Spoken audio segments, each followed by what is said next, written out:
What happens? What happens in your life when you feel you're not good enough? Today's episode is the mental recipe of feeling not enough. And I'm Mario Leone. Welcome to the Voices of Victory channel. And we're going to go over it right here, right now. That little mental recipe in the back of your head of I'm not enough or something is wrong with me. That's another way I'll be referring to it.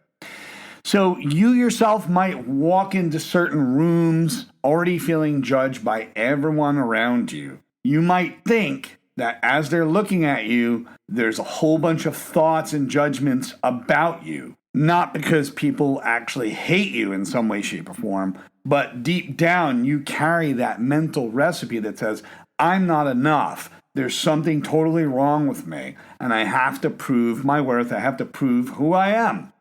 So that little mental recipe impacts your relationships, your confidence, your dating, work, social media, and just everyday life all around, including parenting for some people.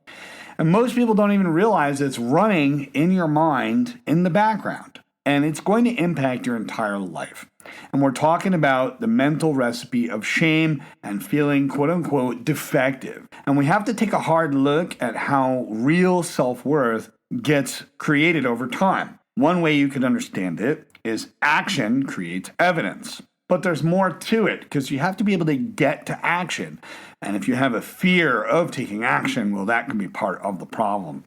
So the mental recipe of something is wrong with me, and it starts very young. You could have been very criticized as a child, and that became your inner self-talk. Your inner voice comes from that one authoritative parent or person, caregiver in your life that criticized you constantly as a child.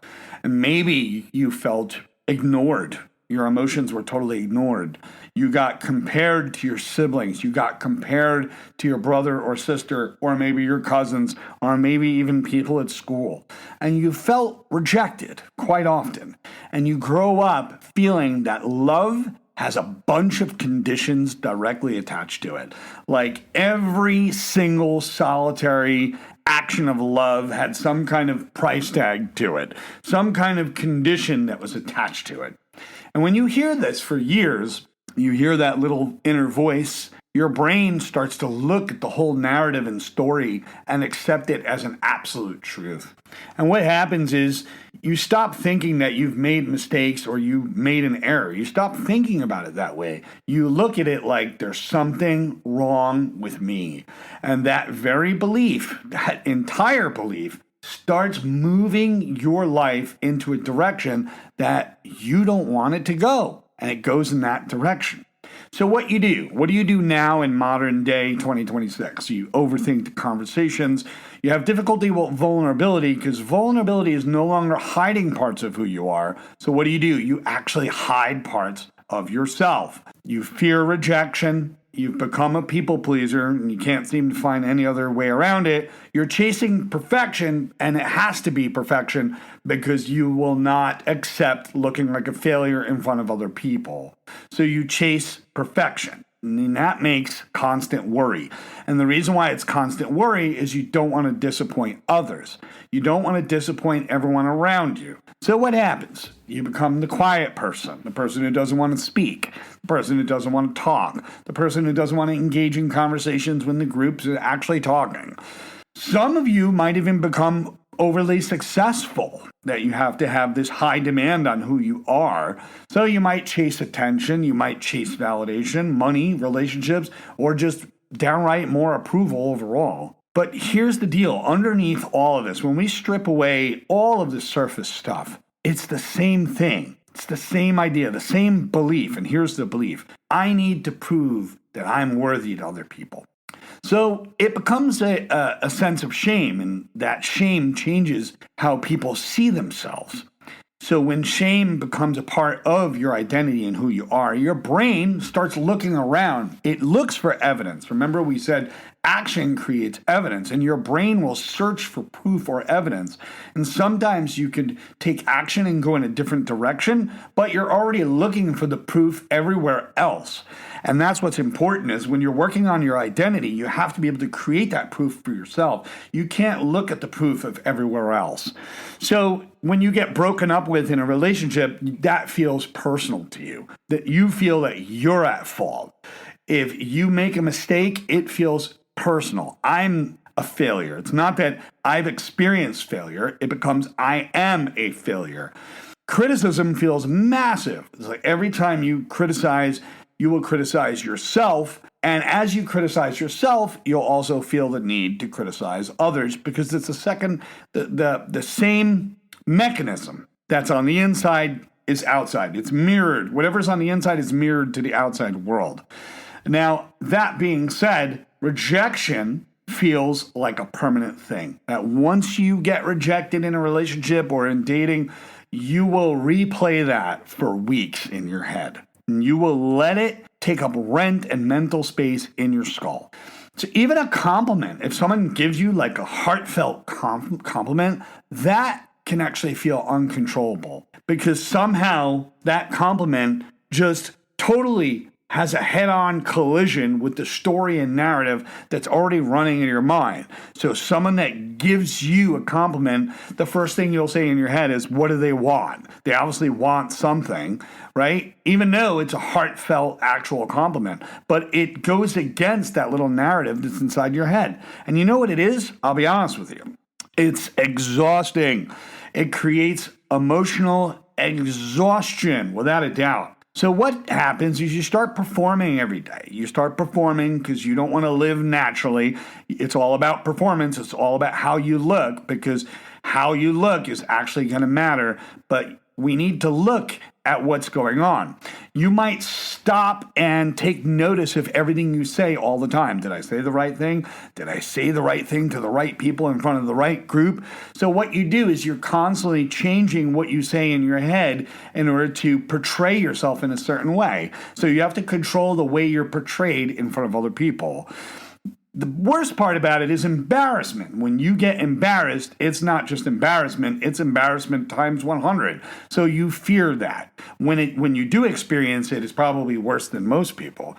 You will feel failure, not really understanding the principle of iteration, that you have the concept of changing things on the fly as you go. That's what iteration's all about. It's about updating and changing until you get something correctly. Instead, what you'll do is try to nail it perfectly the first time until you realize that that's impossible and you can't always do that.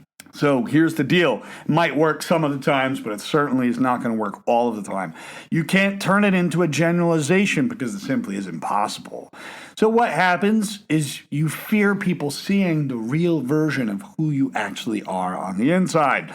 So what does this do? Well, you lose that connection with who you are. When you get back home to who you are on the inside, you start to reconnect with your identity and who you are on the inside. And just because a person's successful, and that's the thing, they may become very successful, but that success doesn't become a band-aid to suddenly heal all the shame that you've carried as a kid. It doesn't work that way. It will not work that way. And you could have tons of success, you could have the followers, you could have the money, you could have the attractiveness, you could have your talent, you could have your status, your cash flow. And you know what? Underneath all of it, you can still feel very insecure. Very insecure. Because you know what? Shame is an inside game, and it's happening internally inside of you. And if you're going outside of yourself for validation, it might give you a sense of temporary relief, but it really doesn't heal the shame. It doesn't create lasting self-worth. And that's why people keep chasing more and more and more attention, more success, more approval, and you'll feel empty inside. And that's the hard part. That's what you have to go to sleep with at night. And your brain will recall that. And you'll say, I hate myself. And that's the worst part about it. When we betray ourselves, when we get to the point, betrayal, like self-betrayal, means you're supposed to do something. You know, what you say and what you do is supposed to go together. and that's supposed to reinforce your identity. And the moment that you say you're going to do something and you don't do it, you get that empty feeling. You get that self-betrayal. You repeat that in the middle of the night in your mind. I hate myself because I didn't follow through. Now, when we look at self-worth, actual self-worth and the development of self-worth, it becomes really strong. And it becomes strong through understanding the emotional meaning of things, our values, as well as the action we take. Because the action we take provides us with, guess what? Evidence. That's what it's all about. So when you have self-worth, you can allow mistakes. You could actually shake hands with mistakes because it's your relationship to failure. It's not the failure itself. And you have to allow yourself room to grow. You have to allow yourself imperfection. You have to allow yourself to exist without constantly having to prove who you are to the rest of the world. Some people use that as gasoline. They use it as like motivational gasoline. I'm going to prove myself to everyone. And then what they tend to discover is that you could prove yourself to certain people all day, but that doesn't constitute that you can convince them. And some people will deny being convinced just out of mere spite of you. That's what you need to understand.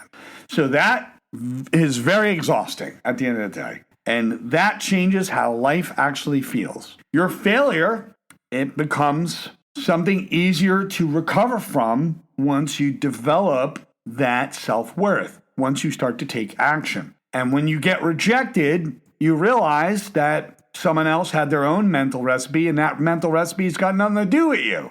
And you start to realize that it's not as personal anymore because that other person has their own sense of the world. They approach life with a completely different mental recipe than you do.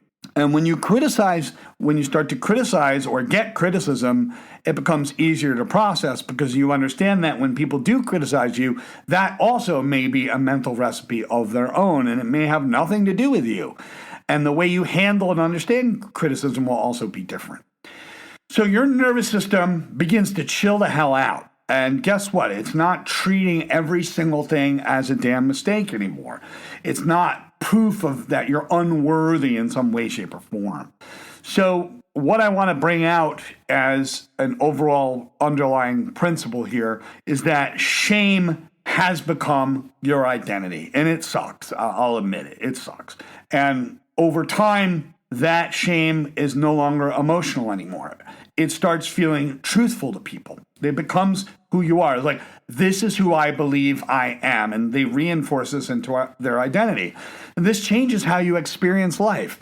Now, when you're a perfectionist, it creates that constant, overwhelming, disgusting pressure on you. And the people that chase it, they chase the perfection. Why do they do it? Because they fear being judged. It's all about how they look.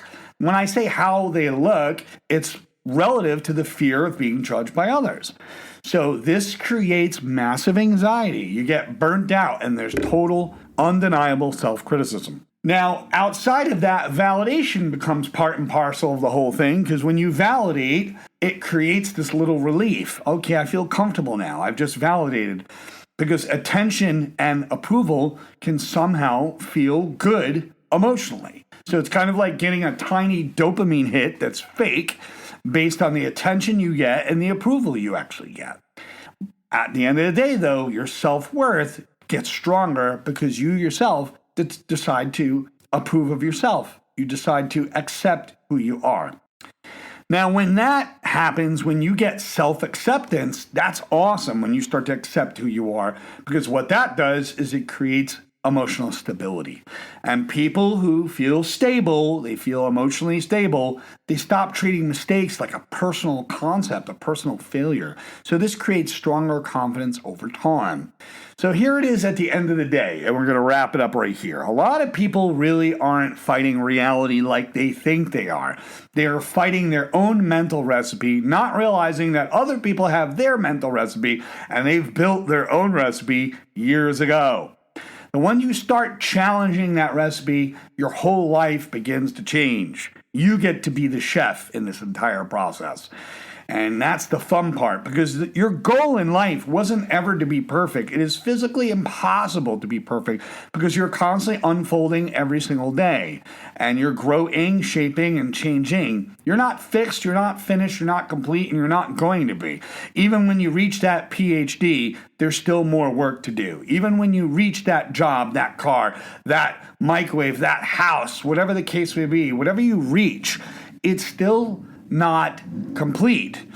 One person's ceiling is another person's floor. So you're going to get to that point, and you're always going to get this sense of emptiness, like there must be more here.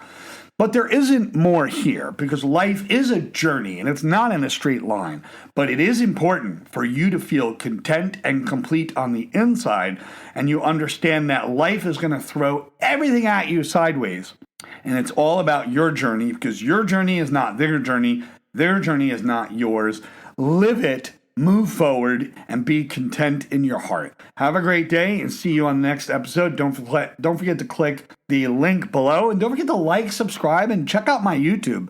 My channel is doing quite well right now, and it's exciting to see that I'm actually helping people. I care about helping people, and that's what this channel is all about. Have a great day.